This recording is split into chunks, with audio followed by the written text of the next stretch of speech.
Welcome to this week's installment of Confessions of a Fitness Professional. I'm your Fit Pro, Andra Anderson, and we're going to discuss how to maintain your composure in your professional environment during times of personal distress.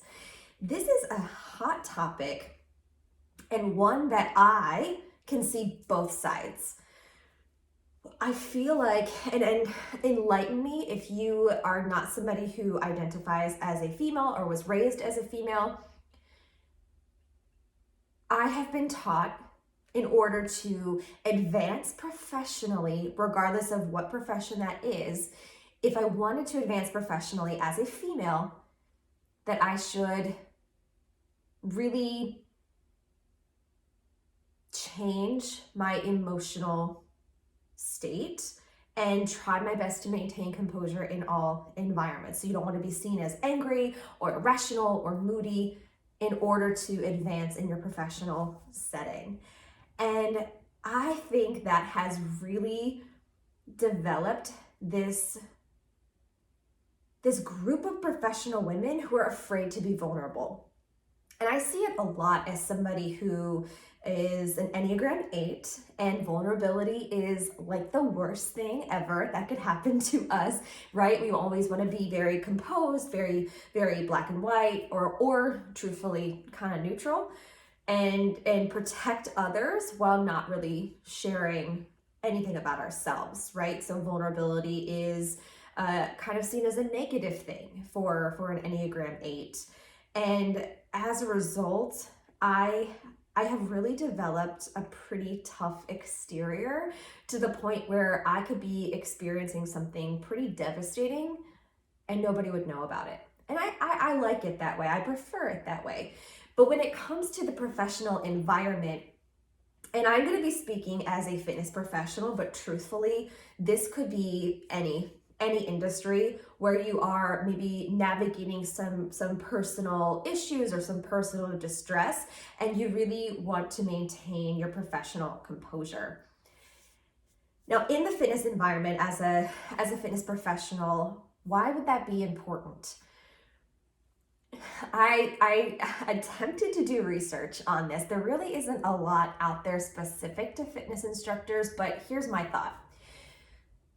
People come to our classes or come to our sessions, if you're a trainer, to escape reality, relieve stress, to feel better about themselves, to work towards a goal that allows them to feel good about themselves. Maybe they're trying to escape a family, or they have a really stressful job, and this is like 1 hour, 4% of their day that is all about them. Because of all of those things I just listed, I would argue that it is probably a good idea to show up as neutral to positive every time you encounter your clients in that environment. At the studio, on the gym floor, wherever you are holding that fitness professional hat, it is good to show up as neutral or positive. I don't think you should show up as fake. And I don't believe in the fake it till you make it. I don't believe in that at all. I believe in being yourself, but with a professional edge.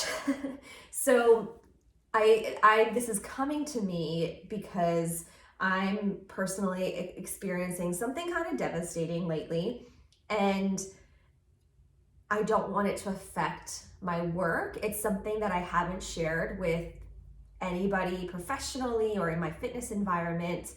And it got me thinking, this is not only is this environment an escape for my clients, it's also an escape for myself, to allow myself to have this neutral to positive environment that I can go to, where we're not trying to compartmentalize necessarily or like forget everything that's happening outside that room. But for 4% of the day, for that 1 hour, the toughest thing you have to think about is remembering the choreography for your class, remembering what sets you were trying to accomplish that day, and making sure everybody has a safe and good time. I love that about the fitness profession, that it's somewhere that you can come to. Now, the other thing I love about it is that it really is a community. With fitness, I mean, I've had clients coming to classes for nearly 15 years with me, regardless of where it is. They're following me everywhere. Stalkers. No, I'm just kidding. I love it. I love being stalked. Because of that, just over time, our group has seen each other through marriages and births and sad times, promotions, all of these things that we can come together and celebrate each other, but also things where we could come together and offer each other a chance to get away from a sad or a stressful environment. And because of that community building, here's my devil's advocate to that whole you want to show up neutral to positive. I think you also need to be real and raw and vulnerable with your community. But I think there's a time and a place for it. I would not want to go into my class, my studio, getting ready for class, being like all sourpuss, stressed, grumpy, because that is going to reflect onto every single one of my participants. Have I done that before? Yes, I am a human being. When I left my first professional job and I didn't have a safety net of where to land, I just left it because it was a very toxic environment. And even though I did not at that moment have a backup plan, I knew that I physically, mentally, emotionally could not keep doing that job. And it definitely showed up in once I left it, my classes were amazing, but for a little while, I was very stressed, and it had gotten so big and ballooned so much to the point that even my, going for my morning runs with my running buddy, that became a thing I didn't even want to do anymore. Teaching the classes that I loved to teach, I would show up just stressed and angry, and I'd forget choreography and get really upset at myself. And that is just not fun to take a class with somebody like that. So I knew that was my moment where I knew I needed to make a change, because I was not showing up as myself, and it was not fair to myself, and it was absolutely not fair to my clients and my participants. So I don't know, there are these two truthful things. I mean, one, you want to show up as neutral to positive to your people. You want to be there for them. You want to be the constant in their life where everything is just chaotic. But two, you want to be real with the family, the community that you have created over almost 2 decades, right? So you don't want to be secretive and you don't want to hide anything, but I would not start a class with, by the way, this weekend, we had to go to the vet, and my cat of 18 years, we had to make a difficult decision. I would never start a class that way. But I have outlets like this where I can share that information and think of it in more of a, not a positive way, but be able to utilize it to make a point, or utilize it to share a theory or to start a conversation. Because the reality is that as a fitness professional or whatever profession you're in, first, you are a human being, and things happen outside your control. Sometimes you have to make really difficult decisions. Sometimes things happen that you have no way to change it in the immediate. You're maybe working through it. I can think of another difficult time when I was leaving a long-term relationship and I had to scramble and figure out where I was going to live, how I was going to afford to pay my bills, all of those things. But through it, I kept my fitness classes because that was my one source of happiness, safety, health, community. I didn't want to let that go, as well as everything else at that time. So, you know that your fitness, your health, your wellness community is there to help you through it. Even if they don't know what's going on, they are there to help you feel good and feel better about yourself.